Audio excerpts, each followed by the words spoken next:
Well, in the small hours of this morning, when I was looking forward to getting back home and to start the edit of this film, I got a WhatsApp from Patricia, which brought tears to my eyes.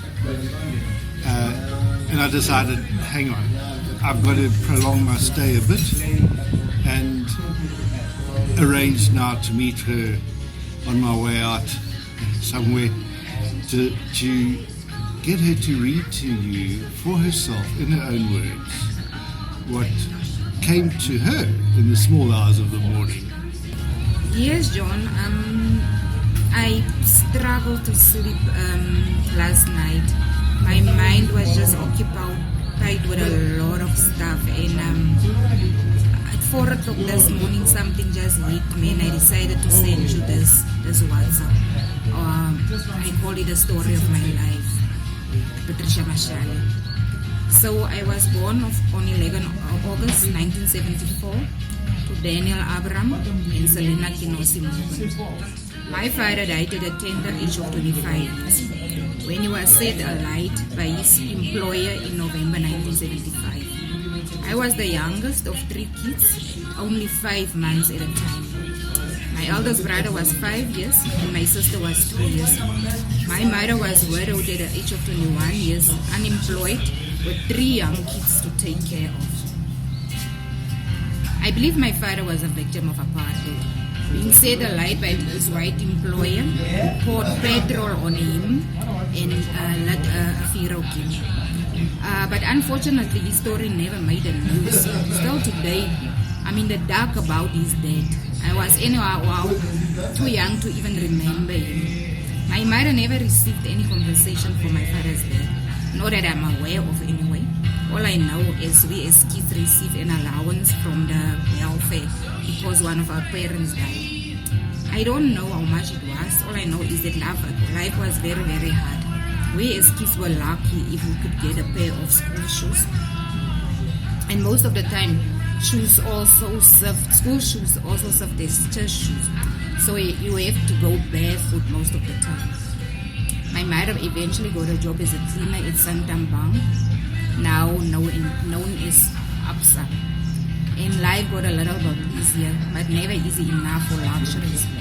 My mother just made sure that she bought us a 2 liter of milk every day so that we could at least have a decent meal of porridge and milk for dinner. There was no money for luxuries like school lunch, and there were also no feeding schemes back then. We survived on 1 meal a day. As far as I can remember, I was an A+ student. I remember when I was in standard 4 in Olympia Primary School. The school principal was the late Mr. Monty, entered our classroom and called out my name. I froze from shock and my heart beat into my ears because whenever you called out by the principal, you know that you're in trouble. The principal congratulated me in front of my class because I obtained 100% in maths. To me it sounds crazy because I just applied what I knew. I studied hard and expected good marks. I never expected to get recognition for it. To my surprise, I also got an invitation to the awards ceremony and I got first place in all my subjects. I was 9 years in standard 4 and all this was of no significance to me. Then I progressed to standard 5 at Credence Primary School, and now there was this female white teacher who always awarded us with sweets and chocolates whenever we teach grade. I was swamped every week and therefore got a whole class as friends because I got all the chocolates and I shared with everyone. In standard 6 at Edendale Secondary School, I started to develop eyesight problems. I believe my problem with my eyes emanated from the fact that we didn't have electricity at home. I loved to read through the night. When the candles went out, I went outside to the street light and proceeded with my reading until my eyes started to burn. In standard 8, my eyes were so bad, I couldn't read anything on the blackboard, although I was sitting in front of the class. My marks started deteriorating and I got punishment every day because I didn't complete my homework. Although I begged my mother, just couldn't afford to buy me glasses. It was so bad at a point that I saw no reason to proceed with school because no one saw my problem. I was too embarrassed to ask for help because the other children were mocking me because I now always failed my test. I dropped out of school before my exam started in June 1990. I was so heartbroken, but I told myself that I'm going to find myself a job and buy myself eyeglasses, and then I got back to school to complete my matric. I indeed got a job in 1990 as a cleaner at the university's hospital. I was so happy to earn a salary because now I could assist my mother with groceries and took care of my 3 half brothers. I also started to save money for eyeglasses. Life was good and I enjoyed my job at the hospital. To my shock, I found out I was pregnant. I remember this middle-aged white female doctor saying to me, "Just look at you, getting pregnant at the age of 17. You will be killed by AIDS before you turn 21. I never responded to her. I was so shocked and embarrassed at the same time. I couldn't believe myself that after I went through all, I got myself pregnant. It was such a disgrace for a young underage girl like me to be seen at a local clinic, whether for contraceptives or being pregnant. It was just a taboo. I gave birth on 8 July 1991 to a beautiful little girl.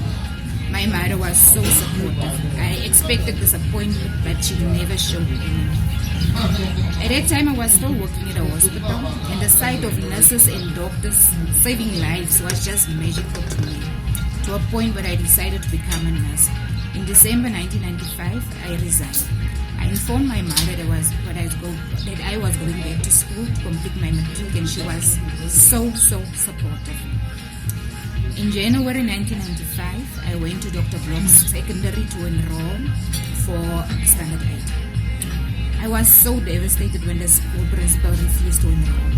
He said to me, "Just look at you, wanting to come back to school at this age. Are you not ashamed of yourself? What are you going to teach other children?" I ran after him in the passage and begged him, but he was so cold and dismissive towards me and told me to leave the school premises immediately before they got me removed forcefully. I remember when I walked out of the school gate, I just dropped down on the sidewalk and I cried like a baby. I felt that my dream to complete my schooling was destroyed by this one day. I went home later that day and I told my mother that they say I must come back the next day because I didn't want to disappoint them. I never even intended to go to Ederdale Secondary School because the principal, Mr. Matembo, was very strict. Everyone knew him, and as this hard-grown man, and everyone was afraid of him, including the parents. But the next day I woke up with this hopelessness in my heart. I decided to give Ederdale Secondary a chance. The late Mr. Matembo enrolled me without asking any questions. I was struck. I realized that I was a few years older than most of the Standard 8 pupils, but I looked younger than most. January 1995 was the beginning of the start of my future. I was really happy. I was placed in a class with the most wonderful fellow pupils who later became my family. I started where I left off in 1990. On 28 October 1995, the worst happened. My mother died in a hit-and-run incident. She went on a funeral on that Saturday, 28 October, and never returned home. I was alone with my younger siblings at home and got worried when she didn't return home after the funeral. On Sunday, 29 October, I started going to her colleagues, family members and friends to inquire about her whereabouts. Those who attended the funeral would have confirmed that she left early. I was about to start my first subject of my year-end exam on 30 October 1995, on Monday morning. But my mother was still not home. I called the school and informed Mr. Oliphant, who was my Afrikaans teacher. My mother was missing and I wouldn't be able to write my exam. He asked me to first come to school. We will arrange with special permission from the principal that I arrived earlier so that I can go home and look for my mother. The principal agreed and I wrote my exam and then I went back to search for my mother. I remember myself walking in the scorching sun from door to door hoping that I might find her. But deep in my heart, I already knew it. My mother never slept out.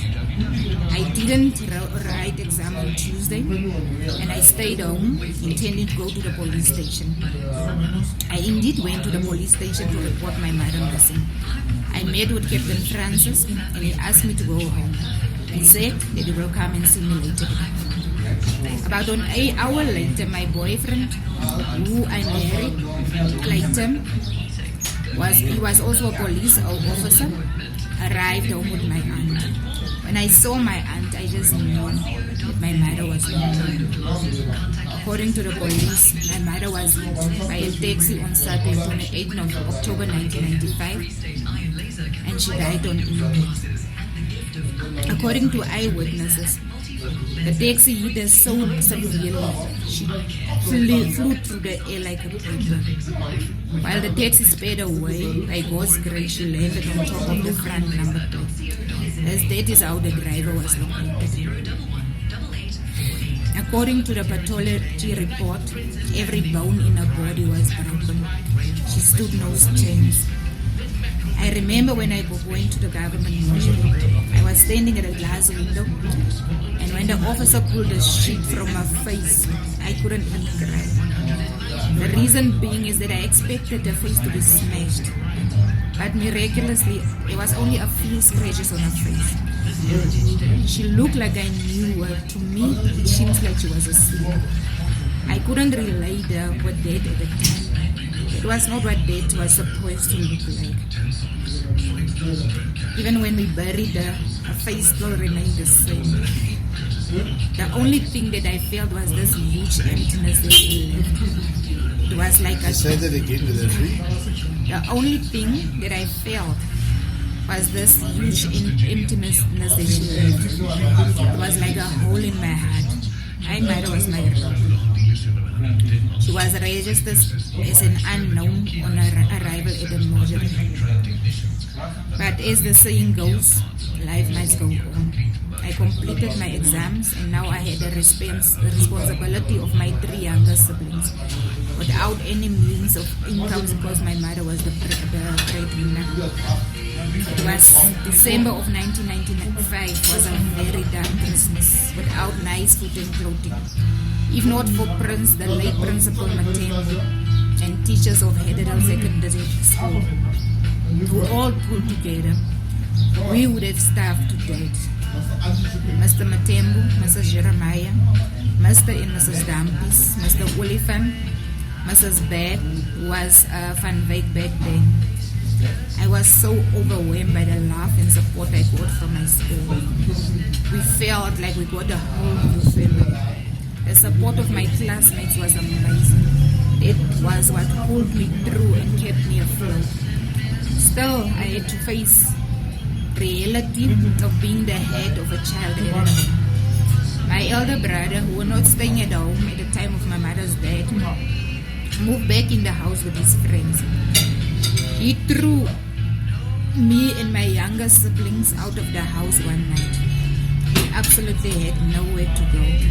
I took to the kids and went to my father's aunt, who offered us a place to sleep until we get a place of our own.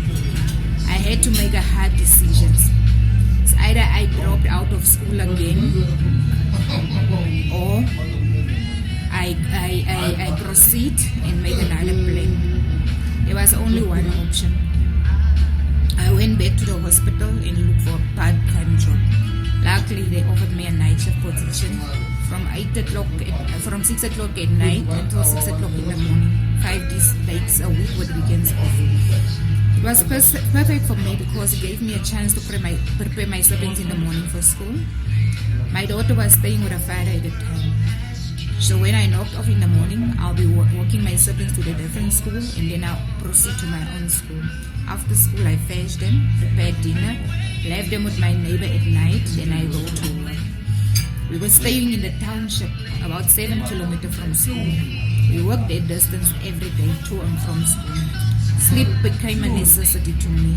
I learned to gain along with very little sleep. At the end of my matric in 1997, I passed with flying colors.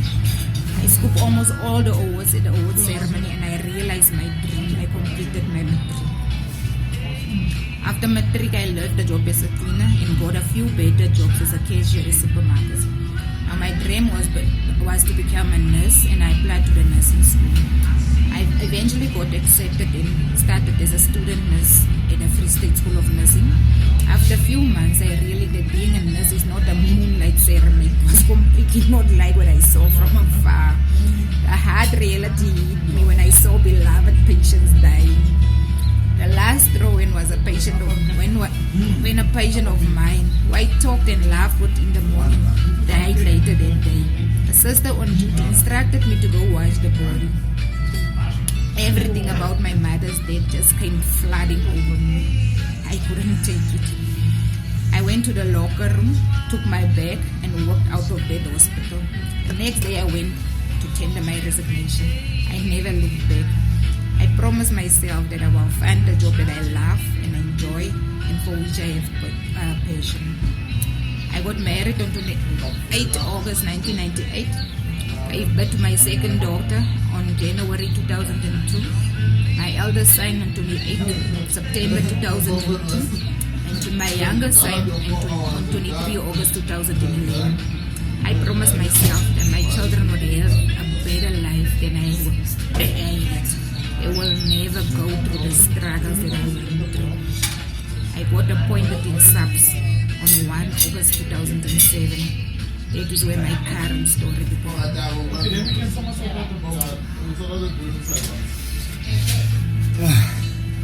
How does it leave you feeling to be able to state it, own it, share it? John, I never owned it. I never owned my life story. I never share it to anyone, even my children, even my brothers, the ones that I raised never knew my life story.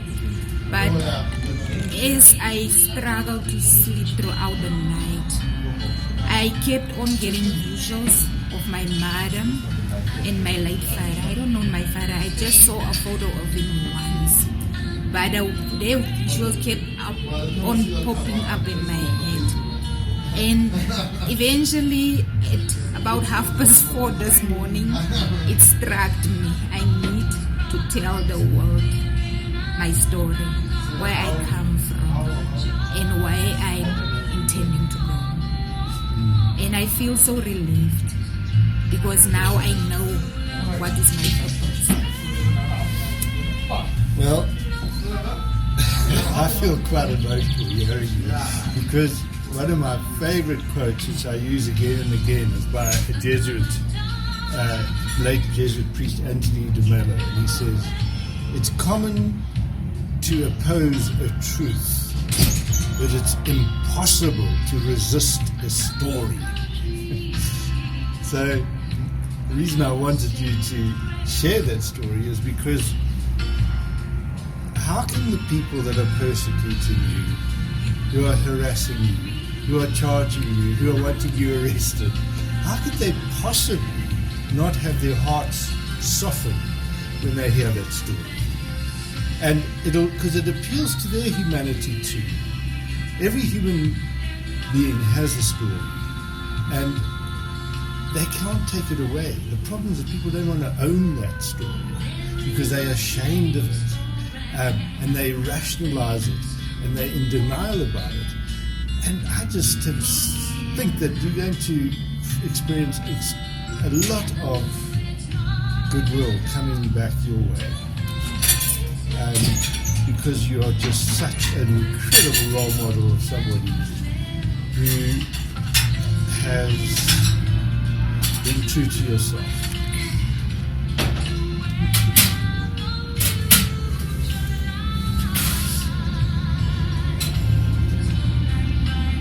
And isn't this lovely music?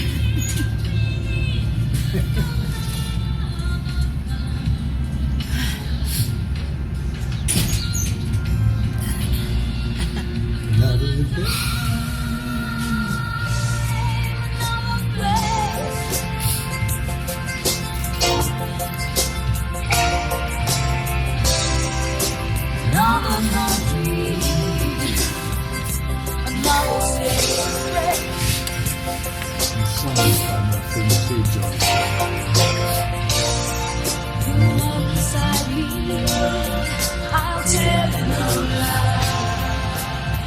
Thank you, my friend.